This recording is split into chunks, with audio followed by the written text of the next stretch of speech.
Wait, before we start. Well, we're already live. Can you smell that? Smell it. The greatness that's about to happen. What's good? It's your boy, Jungle J, and Oh, Serena Grace, hi. Serena Grace. I'm like acting like I'm blindfolded. Every time you introduce me, I forget to say my name. It's even better. That makes it even better. It makes it even better. The Jungle Whisperer, hot and ready, live and direct, change the world person at a time. It is the 7-day darkness water fast, day 2 of the Jungle Cocoon.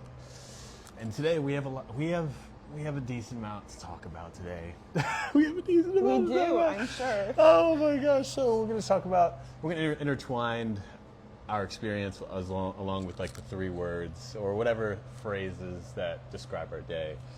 And then I want to talk about my boy,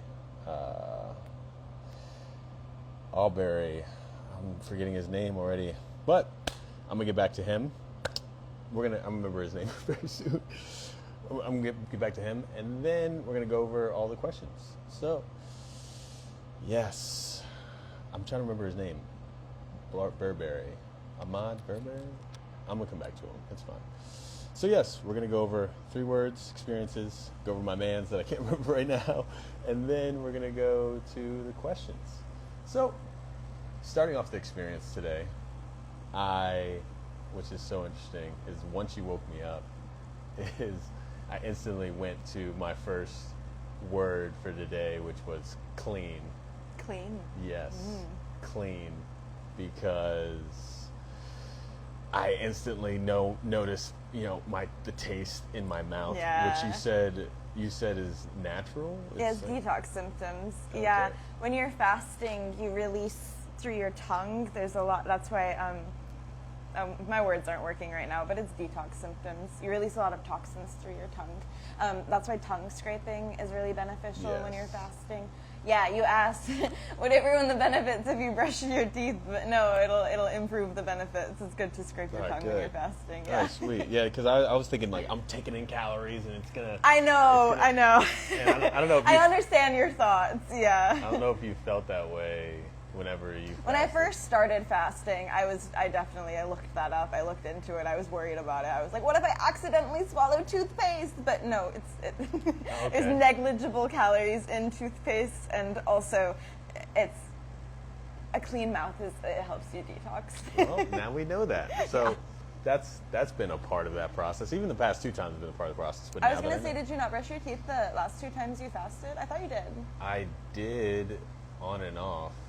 The first time definitely didn't. I was just like, wild. I know, but I was in Miami. I was in Miami and that was even worse. I was in Miami heat, like in the modern jungle, hot as shit. Yeah. Just like I was like, I can't do anything. I just have to fucking struggle through this, and I lost 20 pounds that time. But so yeah, and then I was like, I'm not only my mouth is stanking and my fucking pits are sweating, and then my balls, which most men can relate to this.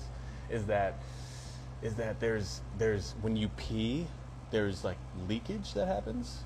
What does that mean? As in, I'm not a man. I don't know what you're talking about. Especially when you sit down.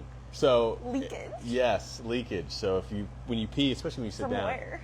No, you just the pee doesn't all come out. Okay. So and then when you stand up, which most men stand and pee, and or in general, you still have a little pee afterwards. It's a crazy concept. Like it feels like you still need to pee, or after you stand, more pee comes out? After like 10 seconds, like more pee comes out. So I'm like, got these fucking shorts on, and I'm just like, I smell crazy. So I just needed to clean myself. That's what needed to happen. So, so it was me taking a cold shower, feeling like I'm feeling like Helen Keller, but I'm a man. Like in the shower, just getting after it, just like cold shower, which I'm actually somewhat enjoying at this point because I'm just like this needs to go. And then that transition to me, girl, I swear, like she be on the stove. I'd be on the stove. I'd be cooking. She'd be cooking. I'd be cooking. She'd be I cooking. make all my meals. Yo, yesterday I said to her, I said, yo, you made some lasagna, and I was like, I know you don't eat meat, and she was like, no, I made sushi. I made a sushi bowl. Oh my god. It's like a poke bowl. It was Fucking sushi. poke bowl. He said lasagna. Such a different scent. Oh It was literally tuna.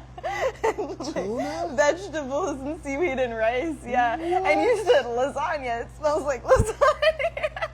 Well, today, all right. Yeah, what did you smell today? Today? I feel like it was really obvious today, but also... Yeah, I would love it to be obvious, yeah. It was! No, but also you got tuna wrong, so I don't know. Tuna with Tuna and lasagna is insane. And so the next word is nourishment.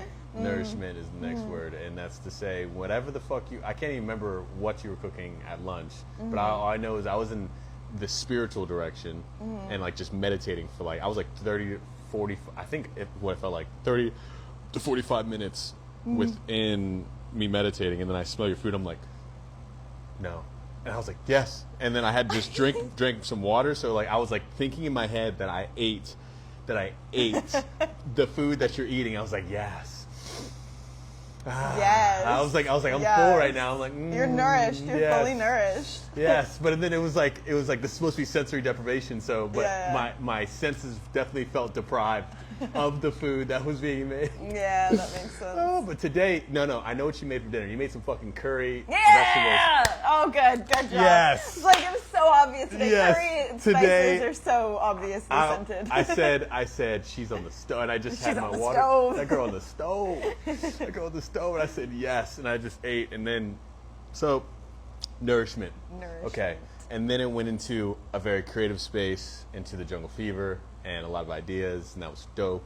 But then a lot of those ideas actually was where we're at today, which is going to be very interesting. This is probably one of those surprising things that we're going to talk about. Okay. Is oh yeah, guys, we haven't really spoken today. This is our first time talking as well. So whatever we're talking about, this is new for us. Yeah, and it's always just like it's like me coming out of the darkness and communicate, and then she doesn't like setting up the cameras. I'm like, fuck.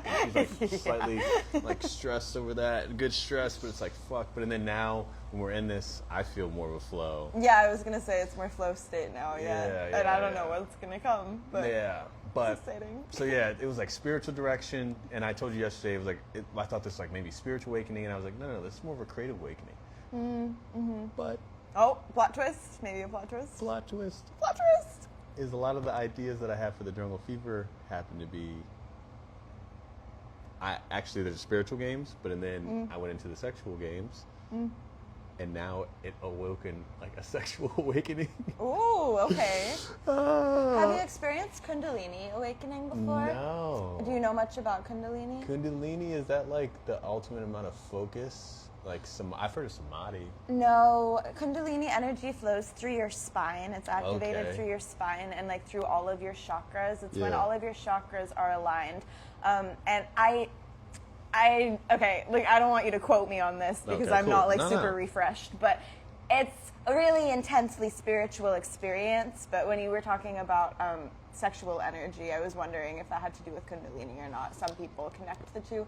Sometimes they're not connected. Just Kundalini is a very powerful energy. No, I've heard of Kundalini. I need a reminder that no. It also has to do with like snake energy. Kundalini is a snake. Snake. Like that goes down your spine. Yeah. That's a good thing. Yeah. It's a powerful thing. It's like it also connects to your third eye. It's like it's powerful. I wish I wish I was refreshed. I didn't know. No. It's like this is the refresher right here. Yeah. You know, that's great. Wow, snake. Breathwork can activate your Kundalini. Different types of yoga can activate your Kundalini. Meditation can. There's different forms to awaken your Kundalini. Man, my Kundalini was awoke. I usually meditate only for 20 minutes, but today I was in a deep dive and the biggest permission of just presence and just like I am in this experience fully. So that was cool. But it went into a sexual direction, and for the next like 3 or 4 hours I was just in this space of just like interesting. Not ecstasy. Yeah. But just like a fun frustration like sexual energy flow through me. And you remember last time I was here during the post fast, I was like, yo, I was just like, my libido in general, I mean, we're just open about talking about these things, but I was just like, yo, my libido is just nowhere to be found, and now it's just like, interesting. Yeah. And it was interesting. It was mainly for those 3 or 4 hours. Because last time that you fasted, you said your sex drive was really low, and it was, I don't know, we were connecting that to fasting. But now I wonder if having the darkness element, I guess maybe that's changing things for you, because it's removing one of your primary senses. I don't know. So then you're just feeling more in touch with your body, maybe. I don't know. I'm happy you said that, because, like, I mean, the headphones at least cut out like half of. I can hear, but it cuts off at least half, maybe 40 to 50% of what I can hear. So it's just my thoughts and things are just, and it focuses in on that. So that's what that was. I also want to say, yesterday you were talking about creative energy, and you were feeling a lot of creativity. Something that I've been talking to you about, and just generally, is that sexual energy and creative energy, they're the same thing. You can alchemize creative energy into sexual energy, and vice versa, sexual energy into creative energy. A lot of people, that's actually, what I was talking to you about, a lot of people transmuting sexual energy into creativity and using that. So I wonder if kind of the opposite happened today, because yesterday you said you were feeling more creative. I don't know. Yeah, maybe that's because those two come together, because it's both involve and need a certain level of being alchemy agnostic and also play. They're also both located within your sacral chakra. Oh. Yeah, which is why they're connected. Sacral. Do you know about the chakras? Sacral's right here. No. Sacral is right below your belly sacrum. button. Sacrum. Yeah. Yes, sacrum. I've learned a little bit about Taoism. Sacral. Yes. Oh shit. Wow. Right below your belly button. Fucking love that. That's fucking dope. Well, yes, we're getting all the chakra work today. Fucking love that. But yeah, so and then transitioning, it was just interesting, and that was mainly, so yeah, I have the clean, I have nourishment, and then I have the fever, which is the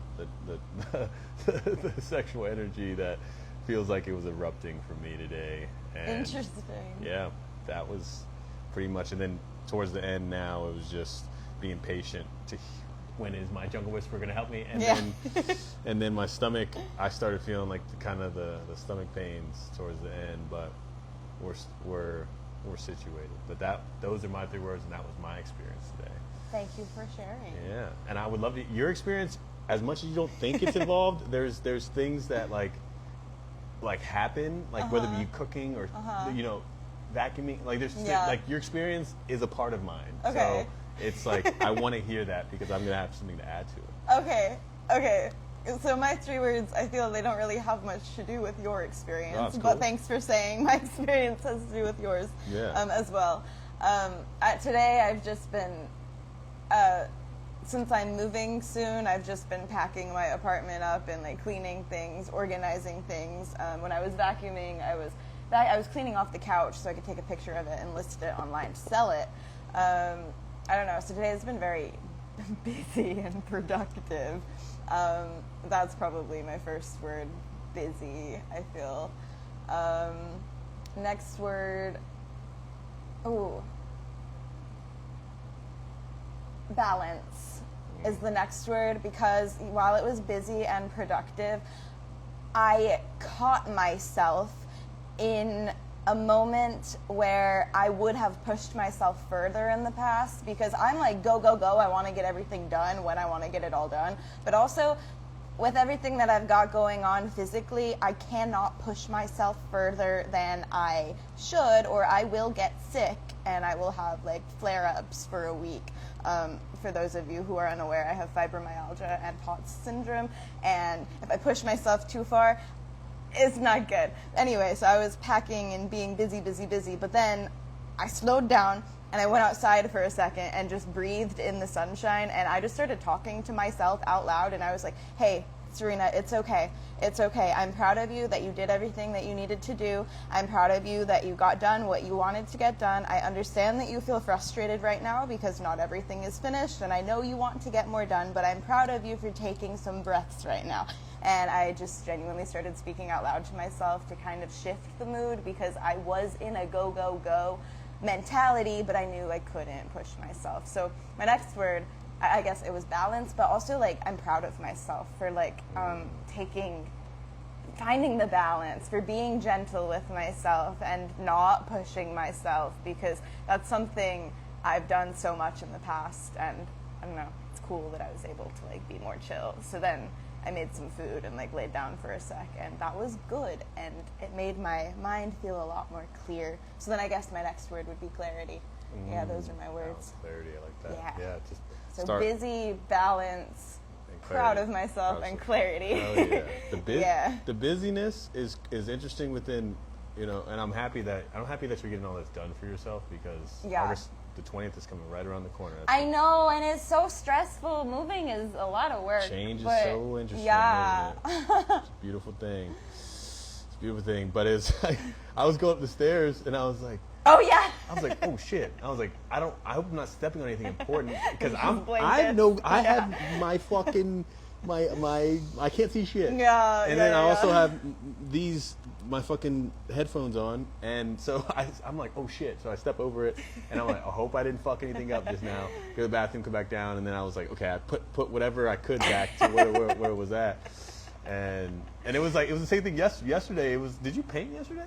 I brought my paints upstairs, yeah. And you painted? I was I didn't, but okay. I'm going to, yeah. Oh, sweet. Yeah, no, yeah. I was walking up the stairs yesterday. Oh, yeah, I took the paintbrush. Yeah, I was like, I got the paintbrush. I was like, oh, that's a fucking paintbrush.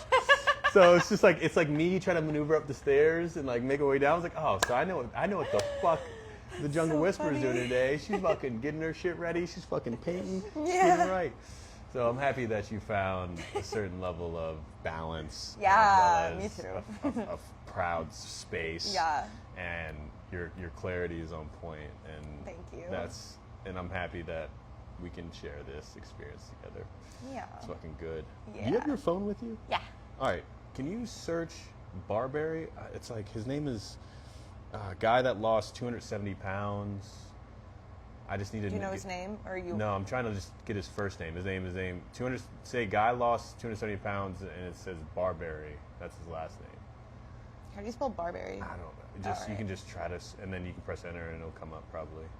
Angus Barberry. Angus, God damn right. it. Okay, that's what we're talking about. Okay, Angus. He went from 456 pounds yes, to 180. Yes. So that's what we're talking about. So this is Angus Barberry, right? He went 450 pounds because he was working his dad's shop, and guess what? He knew he had to make a change within his body, so guess what he did? He lost, in 382 days, he lost 272 pounds. How do you do that? And how is that possible? That man was drinking sparkling water, black coffee, as well as black coffee, tea. Yes, tea. And and on top of that, he was taking vitamins and supplements, and he was being, in the first month, he was being maintained by doctors. But after that, he felt his life was going great. His energy was good.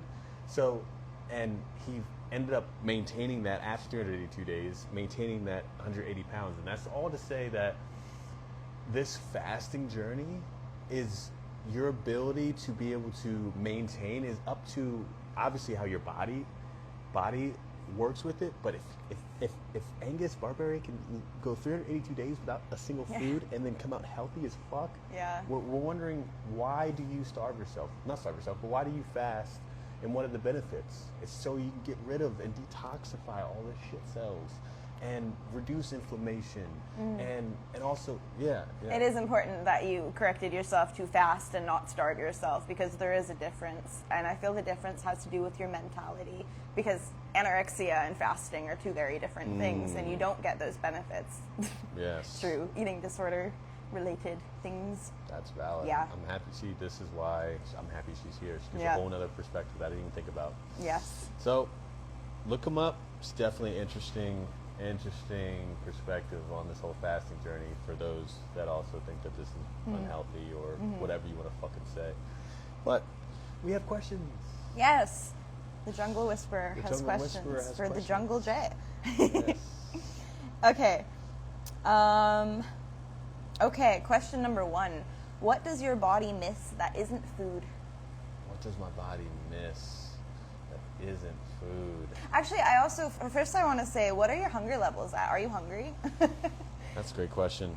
I the past 2 or 3, I don't know if it probably was longer or shorter. I think it was like 2 hours. Have hit the hunger pains now. Okay. So now it's going to be the hunger dynamic, which it's called urge surfing. So when you reach a certain, your body's going in and out of ketosis. Yeah, ketosis. Yeah. So, and that's what causes the hunger pains. Yeah. Yeah. Well, so I'm at ketosis. All right. Probably cool. around there, and so that'll, and it got bad for like 10 minutes, and then it went away. So I would say it's at like a 4. It was at like an 8 earlier, but it's at like a 4 now. Okay. Yeah. I'm at like a 4, Okay. maybe 3. Now, when I drink my water and you cook, those senses get fucking. You said I'm drinking that curry. Yeah. Yes. Okay. What does your body miss that isn't food? Is the question. What does my body miss that isn't food? My body misses like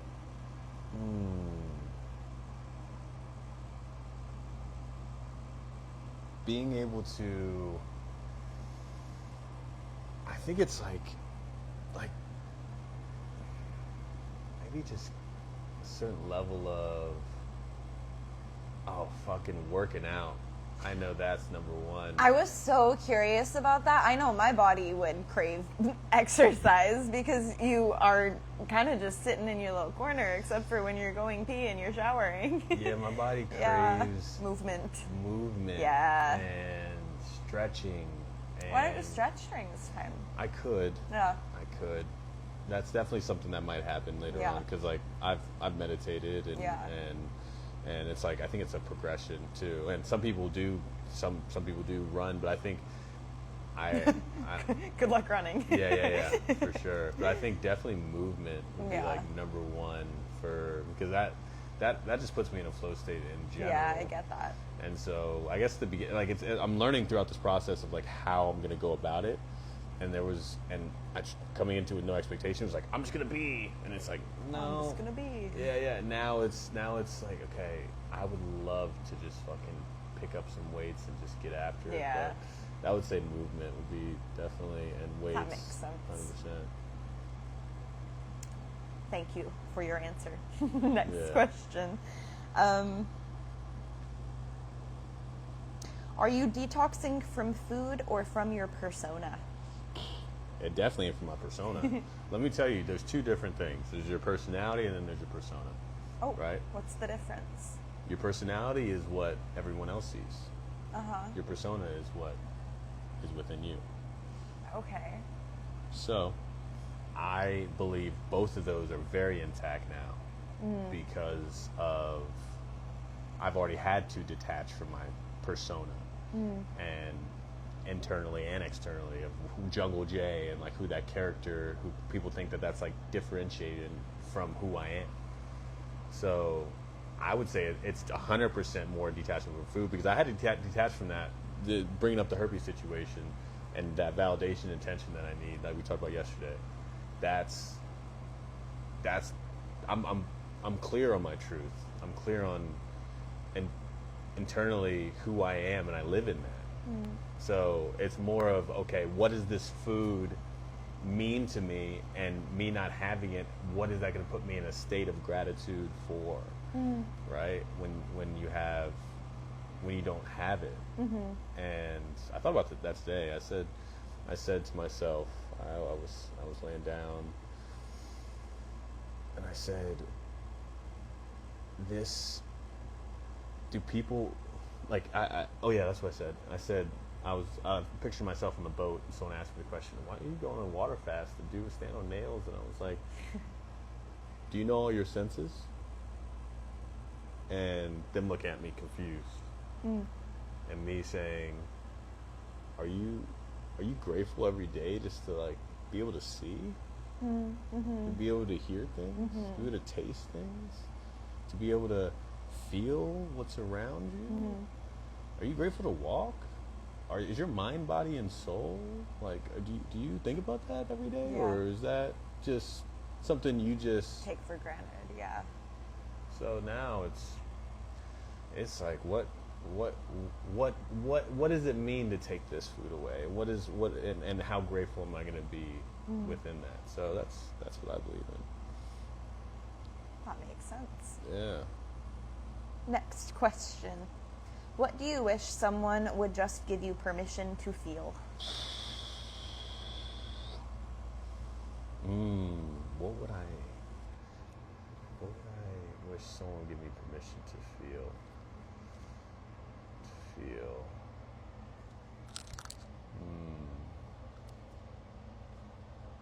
What would I want someone to give me permission to feel?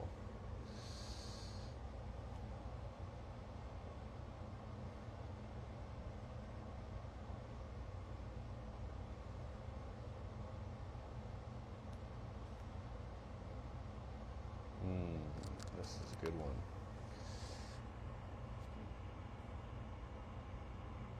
Because I struggle with this, because I really struggle with this question, because it's like, what do I need permission for anybody to allow me to feel anything? That's my. Like, you mean you feel like you don't need anyone's permission, or what are you? Sorry. Yeah. No, that's it. Like That's good. I'm in a conflict with that, because I give myself the permission to feel all of the emotions. As you should, yeah. Every day. Yeah. Right? It's not someone else's responsibility to give me permission to feel anything. It's not. A lot of people feel that way. Yeah. I don't resonate with that question. I don't believe it's my job to figure out every emotion within me, to allow myself to give me permission to feel them all, instead of giving someone else the power to, not power. I've been using power. I mean, power works. Power to say this is the way you should feel. It's like, that doesn't resonate. Yeah, because your feelings are yours, and your feelings deserve to be felt by you. Yeah, all of them. And I mean, I'm trying to take it for within this experience of what that means, and I'm gonna answer the question like I'm giving myself the permission for all the feelings, and I'll be grateful to hear how someone would want to say for the permission that they could give me, what that would be. I'll be open-minded to it. Yeah. Do you feel that you do give yourself permission to feel all of your feelings? I do. Okay. I think I'm the delusional optimist. So as we talked about yesterday, it was like, do I skip that step of grief or feeling them all, or do I allow myself to understand? Okay, if I feel sadness, how do I? Or if I feel rejection, all right, so how do I switch that to self-acceptance? If I feel like heartbreak, how do I switch that to, okay, I need to put more love into myself, so I have self-love within myself, so I don't have to depend on someone else to feel like, not depend, but how do I mend that heartbreak? Like it's like how do I get to the point of not fast, but just like, I've been trying to do all of these things so I can understand how to maneuver the energy that I have into a positive direction, not as fast as possible, but in the right way. Because whenever I'm on the mic doing the Jungle Fever events, guess the one I did, or in general, like, you have a bunch of people mirroring and being mirrors for you, and not all of them are pretty. Some people are just not fucking with what you have to say, or loving what you have to say, and some people are loving it. So it's like, how do you regulate yourself? And so, like, these are the opportunities for me to regulate myself and my emotions, so I can figure out how to pinpoint those and point them in the right direction, so I can be in the right state of mind. So I do. Do you think that by always aiming for more positive feelings, you are bypassing what the negative feelings can teach you through experience? Because you said sometimes you feel you skipped that step. Nah, because I sit with it, right? Do you feel yourself present in the negative feelings? Yeah, okay, yeah, okay. no. I feel the negative feelings, and then I don't see it as a benefit for me to just wallow in it. Oh, for sure, yeah. Don't get Like, stuck there. I'm just saying, do you make sure to feel them? Yeah, no. Yeah, it's feel them and then alchemize them. You move on past them. Absolutely. Yeah, I feel them, and that's why I have no problem. I call it expressive stoicism. Yeah, okay. I'm gonna cry in front of you. Yeah. But guess what? None of y'all give a fuck about the way I feel and what I'm going through. This is my process of expressive stoicism. But I'm going to express because this is what I need to do for me. So I have no problem, feeling the sad and all these emotions, feelings, but it's like, okay, now that I felt those, now how do I move those into a positive direction? Yeah, I get you. That's 100% that what I do. That's why I'm doing this right now. Yeah. Have any emotions come up for you during this darkness fast that you've been doing? Or is it more so thoughts that you're feeling? Are there heavy emotions or no? No, there isn't. And it's been, like I said, it's been more of, all right, this going into a creative space. A little bit of anger of like needing to be patient with like how me getting hungry and then the time of things and then being in the space, but I haven't gotten there yet. Or if I don't know if that is a thing that I'm gonna get to, but it's been more of like a creative direction, and then like now this fun frustration. I don't know why I'm calling it that, but a sexual energy that's within me. I haven't really gotten. If that is a space I'm gonna get into in these next 5 days, I haven't gotten there yet. No. Isn't that interesting? And I think most people would be way more frustrated maybe like things have come up, but like when I first started this, I was like, break down defensive coping mechanisms and subconscious defensive strategies and traumas and shit, and it's like, my shit. And also just let whatever comes up come up. Yeah. Whether, if anything comes up. Yeah. Yeah, even if nothing comes up, let that be. Yeah. Your experience is perfect exactly as it is. Yeah, no, it's been like, okay, all right, how do I try to just be and not make it as productive? But then it's like, okay, I have jungle fever, and what's going to happen after this? All right, let me try to practice this jungle fever shit, and that comes in the creativity bubble, and then it's like, okay, this sexual fun frustration. So yeah, no, I haven't. Nothing of like negative feelings have really. Too many of those popped up, really. Okay, next question. What is one thing that you are afraid you will never be able to let go of? Oh, what is one thing I'm afraid I'll never be let go of?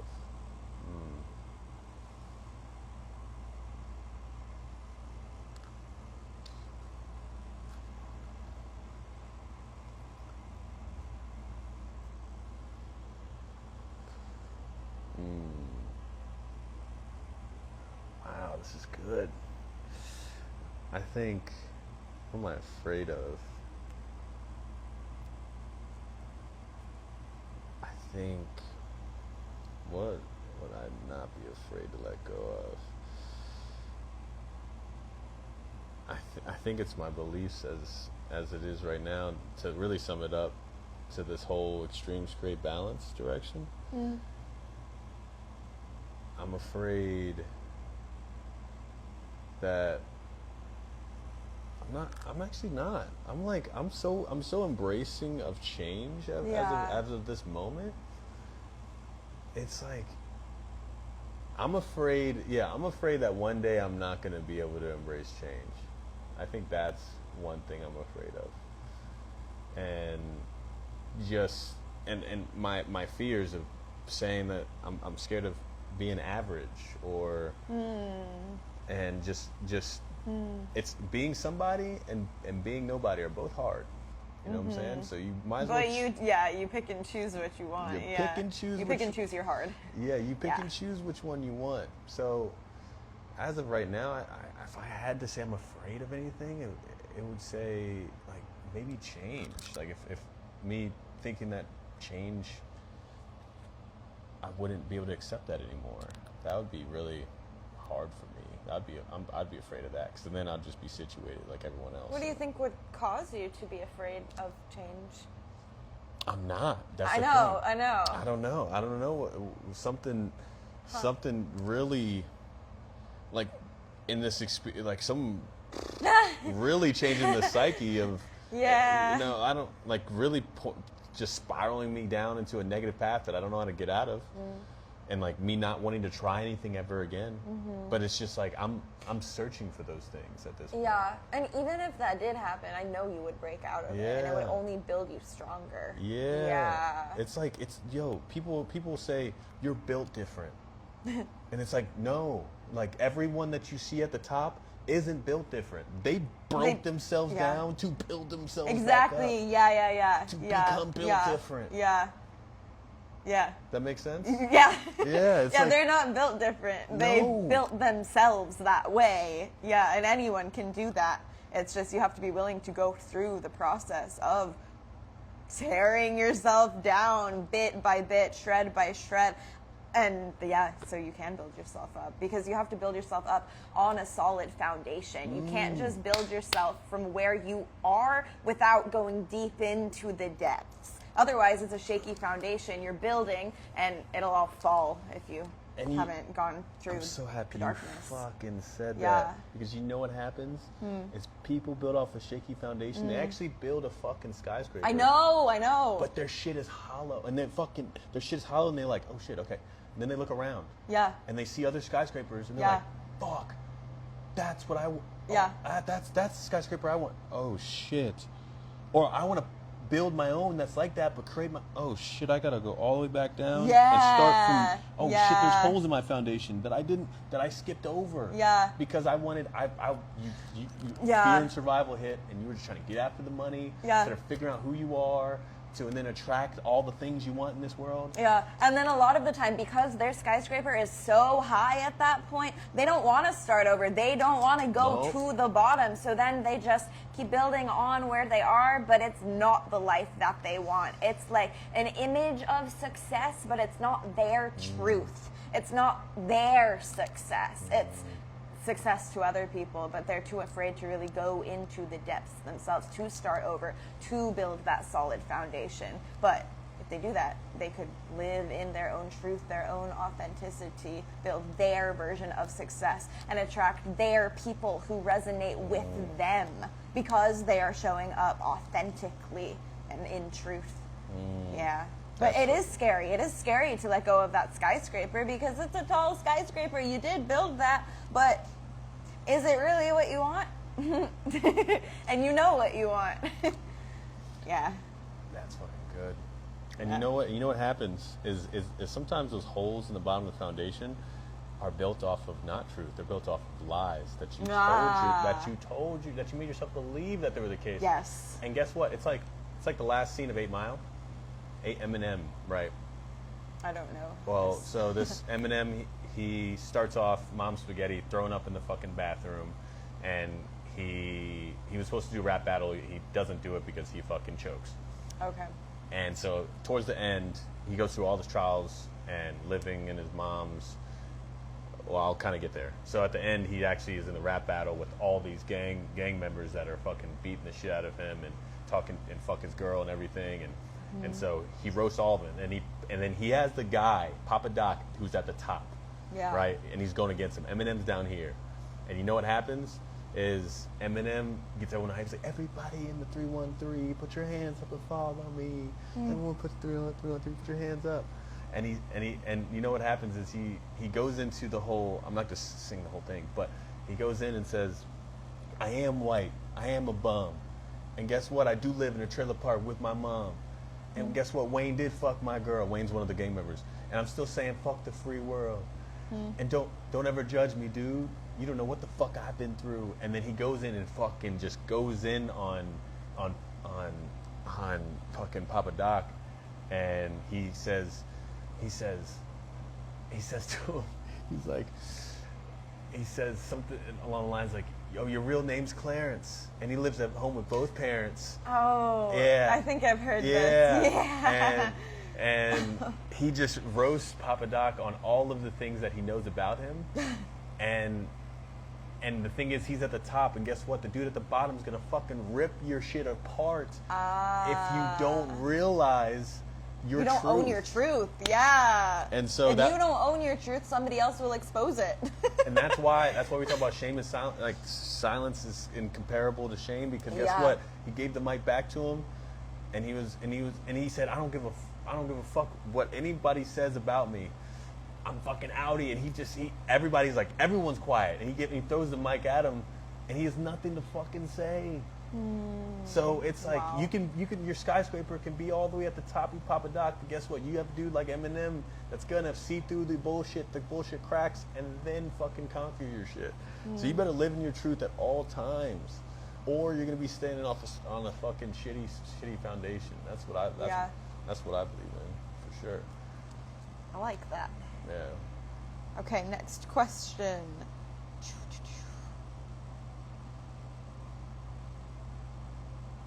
What do you pretend doesn't bother you, but it does?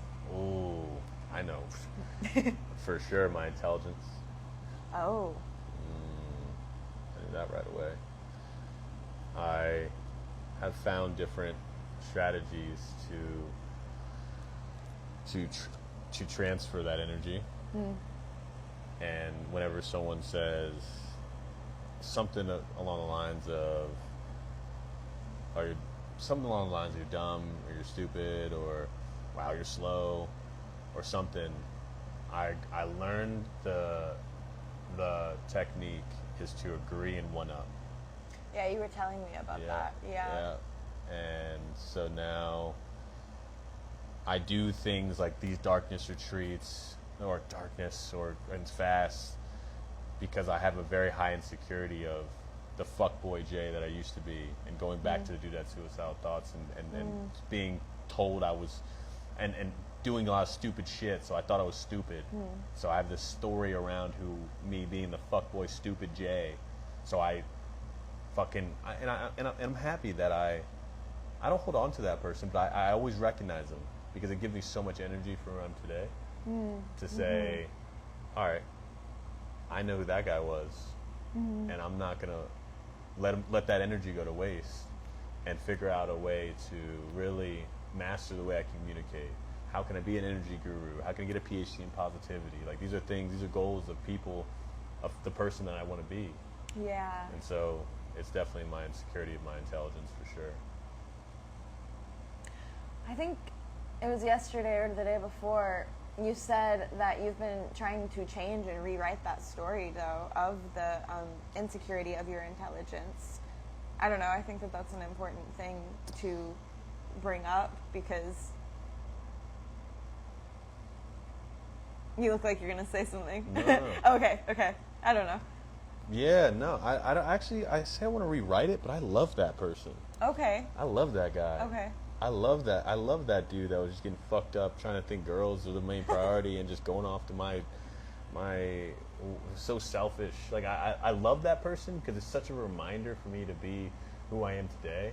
Okay, that makes sense. And it's not, and I do. I like thinking of that guy and being like, you guess what? If you don't do this, you're gonna go right back to him. That's why I talk about my back against the wall. Use it as a motivator. Yeah, I love that shit. Yeah. I love that shit. So I don't. That makes sense. And because I see the 80-year-old self, of who I am, like smiling at that dude, being like, yeah, you proved him wrong.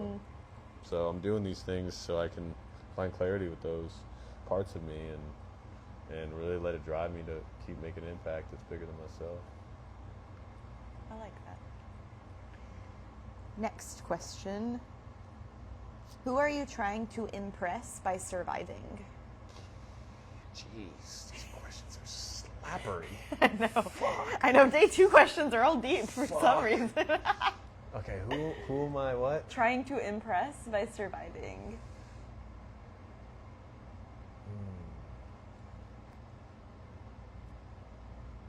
You know who I'm trying to impress, and I just mentioned it. There's this 5-year-old uncaged, unhinged little boy within me that wants to be looking at Jungle J right now as the person he looks up to. Yeah, I love that. Using your little self because they would be so proud of who you are, so proud of who you're becoming. I think that's. And the 80-year-old self of my. Yeah. That's yeah. that dichotomy was so like me looking at. That's when I work out. I see him all the time or do hard things. I'm like, when I'm 80, you're gonna be like, damn, you had a tiger on your back. Yeah. Damn, you rode an Yeah. elephant. Damn, you did a 7-day water fast. Damn, you got the jungle fever and jungle pie. Like, wow, you really lived. You really fucking lived on your own terms. Yes. Regardless of how anybody else was feeling based off of their reality. Yeah. Rather than looking back with regrets. No. Yeah. No, it's not an option. You prioritize people. You prioritize present moments and life experience. And that's all that fucking mattered to you. Yeah. That's all that fucking matters to me. And that's what, it's so cool. Yeah. So cool. I like that. Yeah. Okay, this one is the last question. Final question. If you blacked out right now, what truth would your body shout? Fuck yeah. Fuck yeah. Is that your answer? That's my answer. Yeah. I don't gotta say anything else. All right. Because that's my life has been lived. It has been lived right now. I am in a blackout, and it's saying fuck yeah. Yeah. So fuck yeah is the answer. Yeah. That's a good answer. Cool. Yeah. So that is fucking day 2 of the Darkness 7-day water fast, and it's sensory deprivation-ish. It's cool. We're here, vibing, and I appreciate my jungle whisperer, Serena. Fucking just you being so fucking patient and so fucking dope in this. I fucking have so much love for your face. So much love for your face. You can't see my face, but thanks. I know. I'm like looking out into the abyss. It's like I don't know what the fuck to look at. And yeah, we're really out here changing the world one person at a time. Yeah, sure are. And I just want to say, love, energy, and truth is the answer, and there is no end. There's only continuous new beginnings. Yes. Remember that, please. Yes. And yeah, we're just getting started. So much love. Keep spreading it. Deuces. Farewell.